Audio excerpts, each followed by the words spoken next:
Hello friends, दोस्तों कैसे हैं आप सब लोग। आई होप आप लोग अच्छे होंगे और अच्छे से स्टडी कर रहे होंगे। फ्रेंड्स, आज मैं वेरी शॉर्ट स्टोरी लेकर के आया हूं और इस स्टोरी को भी हम रोज़ की तरह ही इसकी पार्ट ऑफ स्पीच में ब्रेक करेंगे, साथ में ही हम ट्रांसलेट करेंगे। दोस्तों, ये नॉर्मल यूट्यूब में जो वीडियोज़ हैं उस तरह का नहीं है। इसमें हम ग्रामर को भी डिस्कस करते हैं, उसके स्ट्रक्चर को समझते हैं और सबसे इम्पॉर्टेंट जो है हम एक एक सेंटेंस को पार्ट ऑफ स्पीच में ब्रेक करते हैं। क्योंकि मेरा मानना है खाली ट्रांसलेट करने से ही आपको इंग्लिश नहीं आएगी जब तक कि आप एक एक शब्द के मतलब को, उसके नाम को और उसके काम को नहीं समझेंगे। तो आइए कुछ उसी स्टाइल में हम आज का सेशन स्टार्ट करते हैं। और आप लोगों से रिक्वेस्ट रहेगी कि पहले आप पूरा कंटेंट देखिए, अंत तक देखिए। कंटेंट आपको समझ में आए तब चैनल को सब्सक्राइब करिए, वीडियो को लाइक करिए और अपने फ्रेंड्स ग्रुप में शेयर करिए, जिससे कि हम अधिक से अधिक लोगों को इस वीडियो से जोड़ पाएँ और जो हमारी फैमिली है वो काफ़ी बड़ी बन पाए। तो आइए स्टार्ट करते हैं सेशन को। और आज की जो शॉर्ट स्टोरी है इसका टाइटल है the cows and the Lions. ठीक है जी, काउज़ एंड द लायंस। काऊ का मतलब होता है गाय, हम सब जानते हैं। और यहाँ पे एस लगा है, इसका मतलब क्या है कि ये आपका प्लूरल नाउन है, मतलब एक से अधिक गायों की बात हो रही है। ठीक है जी, तो गायें। और एंड यानी कि और, जो कि कंजक्शन है। कंजक्शन क्या करता है? ये एक संयोजक होता है जो कि किसी दो वर्ड को, दो सेंटेंस को, दो फ्रेजेस को जोड़ने का काम करता है।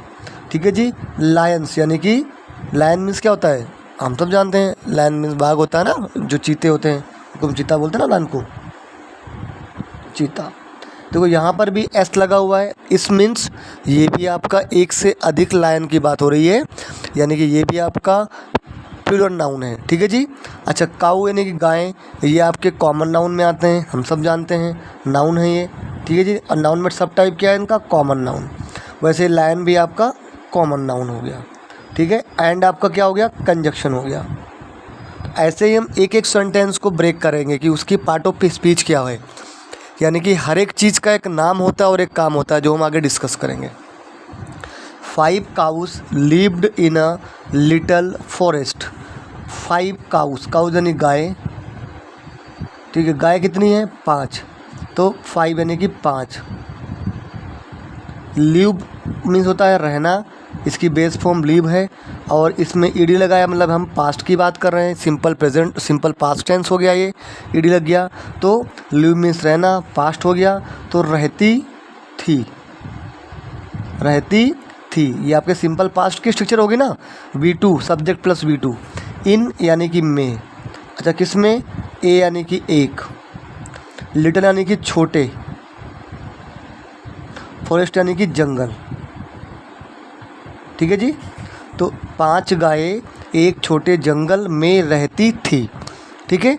आइए देखते हैं इसकी पार्ट ऑफ स्पीच को। काऊ मैंने बताया आपको कॉमन नाउन है, यानी कि नाउन है। ठीक है। अब काऊ कितनी है? 5 गायें हैं। गायें कितनी है? 5 हैं। तो जो 5 क्या कर रहा है? 5 इस काऊ के नंबर को बता रहा है। चूँकि काऊ एक नाउन है, पार्ट ऑफ स्पीच में नाउन है, और जो नाउन के नंबर को बताए, नाउन की क्वांटिटी को बताए, उसे हम कहते हैं एडजेक्टिव। या मैं यूँ कहूँ कि नाउन के बारे में कुछ भी बताने वाले शब्द को हम एडजेक्टिव कहते हैं, यानी कि विशेषण कहते हैं। ठीक है। तो ये आपका 5 क्या हो गया? एडजेक्टिव हो गया। अब उसमें सब टाइप क्या है? तो क्वांटिटेटिव एडजेक्टिव है, क्योंकि ये क्वांटिटी को बता रहा है। इन लिव्ड आपकी वर्ब है, मैंने पहले डिस्कस कर लिया। इन आपका प्रीपोजिशन है। अब दोस्तों, मैंने आपको पहले भी वीडियो में बताया कि प्रीपोजिशन जो होता है वो अपने बाद में एक ऑब्जेक्ट लेता है, जिसे हम प्रीपोजिशनल ऑब्जेक्ट कहते हैं। और सब्जेक्ट और ऑब्जेक्ट बनने का काम अंग्रेजी ग्रामर में मात्र और मात्र नाउन करते हैं या तो प्रोनाउन करते हैं, यानी कि इसके बाद जो नाउन या प्रोनाउन आएगा वो इसका प्रीपोजिशनल ऑब्जेक्ट बनेगा। तो अब देखिए आप, फॉरेस्ट जो होता है जंगल, वो भी आपका एक नाउन है। अब देखो यहाँ पे नाम और काम की बात आ गई। नाम भले इसका नाउन है, लेकिन काम क्या कर रहा है? तो काम यहाँ कर रहा है ये इस प्रीपोजिशन का प्रीपोजिशनल ऑब्जेक्ट बनने का। अब भैया फॉरेस्ट कैसा है? जंगल कैसा है? छोटा है। तो जंगल का छोटा होना इसकी विशेषता है या इसके बारे में एडिशनल इन्फॉर्मेशन है, इसलिए जो लिटल है ये आपका फॉरेस्ट नाउन के लिए एडजेक्टिव हो गया।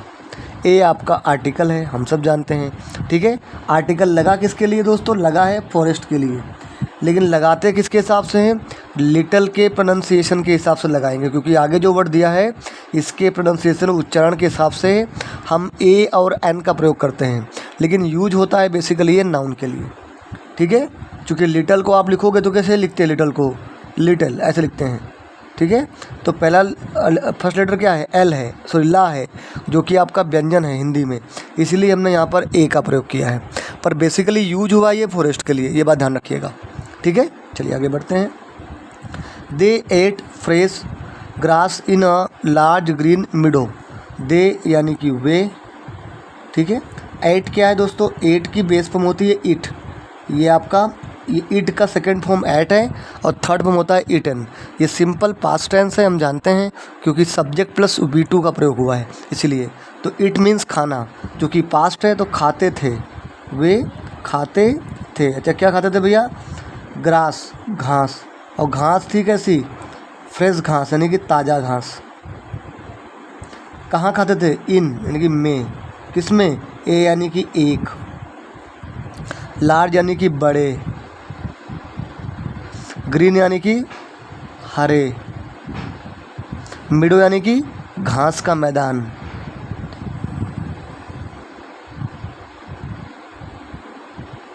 ठीक है जी, चलिए देखते हैं। ही सी इट दे, ये चारों ही थर्ड पर्सन होते, ये थर्ड पर्सन प्रोनाउन हैं। अब थर्ड पर्सन प्रोनाउन वो होते हैं जिनके बारे में सेंटेंस में बात की जाती है, तो ये बेसिकली है तो प्रोनाउन, लेकिन दोस्तों काम क्या कर रहा है, हम काम भी देखेंगे इसका। तो दे काम क्या कर रहा है, तो जो वर्ब है वर्ब से हु का रिप्लाई कीजिए। हु एट, कौन खाता था, दे एट, वो खाते थे, उत्तर आया दे। तो हु से जो वर्ब का रिप्लाई होता है वो सब्जेक्ट होता है, यानी कि है तो प्रोनाउन पर काम कर रहा है सब्जेक्ट बनने का। ठीक है जी, मैंने पहले बताया आपको सब्जेक्ट और ऑब्जेक्ट बनने का काम या तो नाउन करता है या प्रोनाउन करता है, तो यहाँ पे प्रोनाउन दे कर रहा है। एट आपकी वर्ब हो गई, ग्रास भी आपका नाउन है दोस्तों, पर काम क्या कर रहा है। अब एट यानी कि खाना, अब क्या खाते थे, एट व्हाट, व्हाट से वर्ब का रिप्लाई वो ऑब्जेक्ट होता है, एट व्हाट क्या खाते थे, उत्तर आया ग्रास। तो ग्रास क्या कर रहा है यहाँ पर नाउन, इस एट वर्ब का ऑब्जेक्ट बनने का काम कर रहा है। ठीक है, अब ग्रास थी कैसी, फ्रेश ग्रास थी, ताज़ी ग्रास थी, तो ग्रास का फ्रेश होना इसकी विशेषता है, यानी कि नाउन को फ्रेश मॉडिफाई कर रहा है, तो ये इसके लिए एडजेक्टिव हो गया। इन आपका प्रीपोजिशन हो गया, ए आपका आर्टिकल। अब चूँकि प्रीपोजिशन है यहाँ पे तो इसके बाद ऑब्जेक्ट भी आएगा इसका, देखते हैं क्या है। जो नाउन होगा या प्रोनाउन होगा वही ऑब्जेक्ट बनेगा। तो मिडो यानी कि घास का मैदान आपका नाउन है। ठीक है जी, काम क्या कर रहा है, तो इस इन प्रीपोजिशन का ऑब्जेक्ट बनने का काम कर रहा है ये नाउन। अच्छा, अब मिडो कैसा है, मिडो आपका लार्ज भी है ग्रीन भी है, यानी कि बड़ा भी है और हरा भी है। तो ये दोनों ही जो वर्ड हैं इस नाउन के बारे में कुछ बता रहे हैं, तो दोनों ही वर्ड क्या हो जाएंगे, इसके लिए एडजेक्टिव की तरह काम करेंगे। ठीक है जी, चलिए। दे वर काइंड फ्रेंड्स, दे यानी कि अगेन वे, वर यानी कि थे, काइंड यानी कि उदार, मित्रवत कह सकते हो आप, मित्रवत या उदार, उदार, फ्रेंड्स यानी कि मित्र। फ्रेंड्स यूज किया गया है क्योंकि वो दो थे, है ना, एक से अधिक की बात हो रही है, इसलिए फ्रेंड्स हमने यूज किया, जो कि फ्रेंड नाउन का प्योर फॉर्म है, बहुवचन फॉर्म है। ठीक है जी, अगेन देखिए, ही सी इट दे, तीनों ही थर्ड पर्सन प्रोनाउन, पर काम क्या कर रहा है यहाँ पे, सब्जेक्ट बनने का। भाई कौन फ्रेंड थे, वो फ्रेंड थे। ठीक है, तो basically it is a pronoun. Were आपकी हेल्पिंग वर्ब, फ्रेंड्स आपका नाउन। अच्छा, अब दोस्त थे कैसे, काइंड दोस्त थे, तो काइंड क्या कर रहा है, फ्रेंड्स को मॉडिफाई कर रहा है, नाउन को मॉडिफाई कर रहा है, इसलिए काइंड आपका एडजेक्टिव हो गया। ठीक है, they decided to do everything together, they यानी कि वे। ठीक है, डिसाइडेड क्या है, डिसाइड इसकी बेस फॉर्म है और इसका मतलब होता है निश्चय करना या निर्णय लेना, तो वे निश्चय किए, वे निश्चय किए थे या किए, क्या किए, टू डू करने का, कि करने का, टू डू करने का, क्या करने का, एवरीथिंग यानी कि सब कुछ, एवरीथिंग मीन्स सब कुछ। सब कुछ कैसे करेंगे, टुगेदर यानी कि एक साथ करेंगे, सो यानी कि ताकि, सो मीन्स ताकि, इसलिए, ताकि the Lions could not attack them for food, ताकि जो लायंस थे, जो शेर थे, चीता जो बोलते हो ना आप लोग, शेर, माफ़ कीजिएगा, शेर होता है इसका मतलब, चीता नहीं होता है, लायन जो शेर है, कुड नॉट यानी कि कुड मीन्स सकते, नॉट मतलब नहीं, क्या, अटैक यानी कि आक्रमण। अच्छा, आक्रमण किसको करेंगे, देम यानी कि उनको,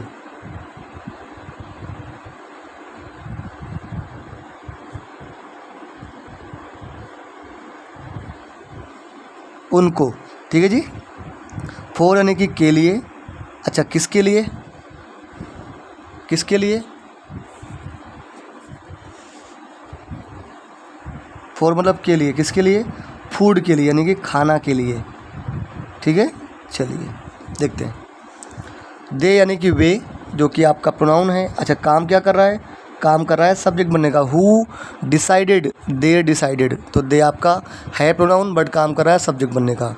डिसाइडेड आपकी वर्ब हो गई। वर्ब कैसी है, ट्रांजिटिव वर्ब है, ये अपने बाद में एक ऑब्जेक्ट लेगी, है ना। देखते हैं क्या ऑब्जेक्ट आएगा इसका। टू डू क्या कर रहा है, टू डू जो है ये 2 + V1 है, इसे हम कहते हैं इन्फिनेटिव, आप सब जानते हैं। लेकिन इन्फिनेटिव भैया कई काम करता है। इन्फिनेटिव क्या करता है, नाउन बनता है तो ये सब्जेक्ट या तो ऑब्जेक्ट बनेगा किसी, है ना, काम करेगा। ये एडजेक्टिव बनने का भी काम करता है, एडवर्ब बनने का भी काम करता है। आइए देखते हैं यहाँ क्या काम कर रहा है। दे डिसाइडेड व्हाट, क्या डिसाइड किया उन्होंने, व्हाट से वर्ब का रिप्लाई क्या होता है, ऑब्जेक्ट होता है। They decided what, to do, वो डिसाइड किए करने का, क्या डिसाइड किया करने का, तो टू डू जो है इस डिसाइडेड वर्ब का ऑब्जेक्ट है, यानी कि यहाँ पे नाउन बन करके क्या कर रहा है, ऑब्जेक्ट बन रहा है, ठीक है। ओके, आई बात समझ में। अब फिर आप कहोगे सर एवरीथिंग क्या कर रहा है, तो एवरीथिंग जो है ऐसे ये आपका प्रोनाउन है, हम सब जानते हैं, पर काम क्या कर रहा है, तो भैया टू डू जो है भले इन्फिनेटिव है, नाउन की तरह एक्ट कर रहा है और इस डिसाइडेड वर्ब का ऑब्जेक्ट बन रहा है, पर बेसिकली डू एक वर्ब होती है, तो ये भी ट्रांजिटिव वर्ब होती है, तो ये भी अपने बाद में एक ऑब्जेक्ट लेगी। तो जो एवरीथिंग है वो यहाँ पे इस डू वर्ब का ऑब्जेक्ट बनने का काम करेगा, ठीक है। अच्छा, अब टुगेदर क्या है, तो भाई वो डिसाइड किए करने का सब कुछ, लेकिन किस तरह करने का, एक साथ करने का, टुगेदर करने का। तो जो टुगेदर है वो इस डू वर्ब को मॉडिफाई कर रहा है, और जो वर्ब को मॉडिफाई करे, वर्ब के होने के तरीके को बताए, वर्ब के समय को बताए, या वर्ब के बारे में कुछ भी बताए, वो आपका होता है एडवर्ब। इसीलिए ये आपका एडवर्ब हो गया। क्या हो गया आपका, एडवर्ब हो गया। आई बात समझ में, ठीक है जी।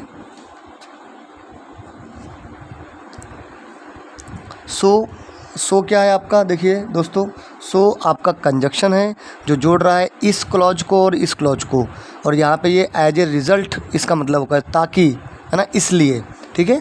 सो कंजक्शन हो गया।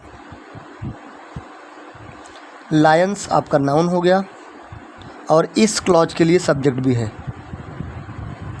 कुड नॉट में कुड आपका हेल्पिंग वर्ब, नॉट आपका एडवर्ब ऑफ नेगोशिएशन, अटैक आपकी मेन वर्ब, देम क्या है, दे का ऑब्जेक्टिव कैसे है, ऐसे है प्रोनाउन। काम क्या कर रहा है, देखते आ जाइए। काम कर रहा है अटैक वर्ब का ऑब्जेक्ट बनने का। भाई किसको अटैक करेगा, अटैक हुम, अटैक देम, उनको अटैक करेगा, उन पे अटैक करेगा। तो देम क्या कर रहा है, इस अटैक वर्ब के ऑब्जेक्ट बनने का काम कर रहा है। फॉर आपका प्रपोजिशन है, फूड आपका नाउन है, काम कर रहा है इस प्रीपोजिशन का ऑब्जेक्ट बनने का, ठीक है। चलिए आगे बढ़ते हैं।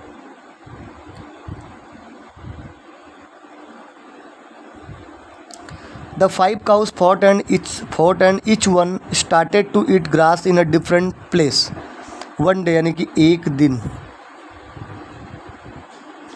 5 यानी कि 5, काउज यानी कि गाय, फॉट मीन्स क्या होता है, लड़ाई करना, ये फाइट का V2 है, फॉट, ठीक है, ध्यान रखिएगा। फॉट एंड 5 गायें लड़ गई या लड़ाई कर ली, याद हो गया। एंड यानी कि और, ईच वन यानी कि प्रत्येक, स्टार्टेड, प्रत्येक ने क्या किया, शुरू किया, स्टार्टेड मीन्स शुरू किया, क्या शुरू किया, टू ईट खाना, क्या खाना, ग्रास यानी कि घास, कहाँ पे, इन यानी कि में, किस में, ए यानी कि एक, डिफरेंट यानी कि भिन्न या अलग, प्लेस यानी कि जगह, माफ़ कीजिएगा जगह है, ठीक है। अब वन डे में डे आपका नाउन है, जानते हैं, पर हम किसी स्पेशल डे की बात कर रहे हैं तो वन क्या कर रहा है, इस डे को मॉडिफाई कर रहा है, इसलिए यहाँ पे वन जो हो गया इसके लिए एडजेक्टिव हो गया। काउज़ आपका नाउन हो गया, काउज़ कितनी है, 5 हैं, 5 काउ का नंबर बता रहा है इसलिए एडजेक्टिव हो गया। कौन सा एडजेक्टिव हो गया, मैंने आगे भी डिस्कस किया, क्वांटिटेटिव एडजेक्टिव हो गया। फाइट फोर्ट वर्ब हो गई, एंड कंजक्शन हो गया। ईच वन, अब देखिए यहाँ पे हम वन की बात करते हैं दोस्तों। वन आपका नंबर भी होता है और साथ में जो वन होता है ना, वन वो दोस्तों आपका होता है प्रोनाउन। क्या होता है, प्रोनाउन, ठीक है। तो यहाँ पे वन क्या है, आपका प्रोनाउन है। अच्छा, काम क्या कर रहा है, सब्जेक्ट बनने का, है ना भाई। किसने स्टार्ट किया, who started, each one started, प्रत्येक ने स्टार्ट किया। तो one is your pronoun acting as a subject of the sentence, ठीक है, ओके। अब वन में भी ईच वन, प्रत्येक ने शुरू किया, तो ईच क्या कर रहा है, इस वन को मॉडिफाई कर रहा है, तो ईच आपका हो गया एडजेक्टिव, ठीक है। चलिए, स्टार्टेड आपकी वर्ब हो गई। अब देखो, अब टू ईट अगेन इन्फिनिटी हो गया, लेकिन इसका भी काम होगा। काम क्या कर रहा है, स्टार्टेड व्हाट, क्या शुरू किया, क्या शुरू किया भाई, खाना शुरू किया। तो ये व्हाट से वर्ब का रिप्लाई आ रहा है, टू ईट, यानी कि ये ऑब्जेक्ट बन रहा है इन्फिनिटिव, एक्ट कर रहा है एज ए नाउन, काम कर रहा है स्टार्टेड वर्ब के ऑब्जेक्ट बनने का। फिर ग्रास अगेन नाउन हो गया। अब ग्रास क्या कर रहा है, तो भैया ग्रास इस इट वर्ब का ऑब्जेक्ट बनेगा, ठीक है। चलिए, इन अगेन आपका प्रपोजिशन, प्लेस अगेन आपका नाउन, साथ में इस प्रीपोजिशन का ऑब्जेक्ट। प्लेस कैसा है, डिफरेंट प्लेस है, तो ये डिफरेंट क्या कर रहा है, प्लेस को मॉडिफाई कर रहा है, तो एडजेक्टिव हो गया। ए आपका आर्टिकल हो गया, ठीक है, जो कि प्लेस के लिए यूज किया गया है, लेकिन डिफरेंट के प्रोनाउंसिएशन पर यूज किया गया है, ठीक है, जो मैंने आगे भी डिस्कस किया था। The lions decided to seize the opportunity and killed them one by one. अब जो शेर हैं, शेरों ने क्या किया, ने डिसाइड किया, यानी कि निश्चय किया, क्या निश्चय किया, सीज करने का। सीज करने का मतलब क्या होता है कि मतलब किसी चीज़ को ग्रहण करना या किसी चीज़ पर अधिकार बटाना ना, to take control of something, ठीक है। तो लेने का कह सकते हो आप, क्या लेने का, जो अवसर को, है ना, अवसर को प्राप्त करने का या अवसर पर अपना कंट्रोल लेने का निर्णय किया, है ना, अवसर, ओके। एंड यानी कि और, किल्ड क्या है, किल का पास्ट फॉर्म मतलब मारना, और मार डाला या मार दिया। देम यानी कि उनको, किसको, गायों को। कैसे मारा भैया, वन बाय वन, एक एक करके मार दिया, एक एक करके मार दिया, ठीक है जी। देखते हैं, लायंस अगेन नाउन हो गया, साथ में काम कर रहा है सब्जेक्ट बनने का। Who decided, lion decided, decided आपकी वर्ब हो गई। अच्छा, अब टू सीज अगेन आपका इन्फिनिटिव हो गया, बट काम क्या कर रहा है, डिसाइडेड वर्ब का ऑब्जेक्ट बनने का। कैसे, लायंस डिसाइडेड व्हाट, क्या डिसाइड किया, टू सीज, सीज करने का, है ना। तो है इन्फिनिटिव, काम कर रहा है नाउन बनने का, और वर्क कर रहा है as a object of decided, ठीक है। अच्छा, अब सीज क्या करोगे भाई, सीज भी तो एक हुआ है, ये भी अपने पास ऑब्जेक्ट लेगी, तो सीज करोगे अपॉर्चुनिटी को, है नाउन, काम कर रहा है इसका ऑब्जेक्ट बनने का, ठीक है। एंड कंजक्शन, किल्ड आपकी वर्ब हो गई। किल्ड, अब किसको मारोगे, देम उनको मारोगे, है प्रोनाउन, बट काम कर रहा है स्किल्ड वर्ब का ऑब्जेक्ट बनने का। वन बाय वन मतलब एक एक करके, सेपरेटली, इंडिविजुअली इसका मतलब होता है, और ये आपका होता है फ्रेज, इसको बोलते हैं हम फ्रेज, ठीक है, ओके, ठीक है दोस्तों। तो दोस्तों ये था हमारा आज का सेशन, जिसमें हमने शॉर्ट स्टोरी को उसके पार्ट ऑफ स्पीच में ब्रेक किया, साथ में इसको ट्रांसलेट किया, और हमने सीखा कि हर एक जो पार्ट ऑफ स्पीच है उसका नाम क्या है और उसका काम क्या है, ठीक है। हमने सीखा कि जो एडजेक्टिव होता है वो किसी भी नाउन को मॉडिफाई करता है, ठीक है। हमने सीखा कि जो इन्फिनिटिव होता है वो एज ए नाउन भी काम करता है, एज ए एडजेक्टिव भी काम करता है, एज ए एडवर्ब भी काम करता है।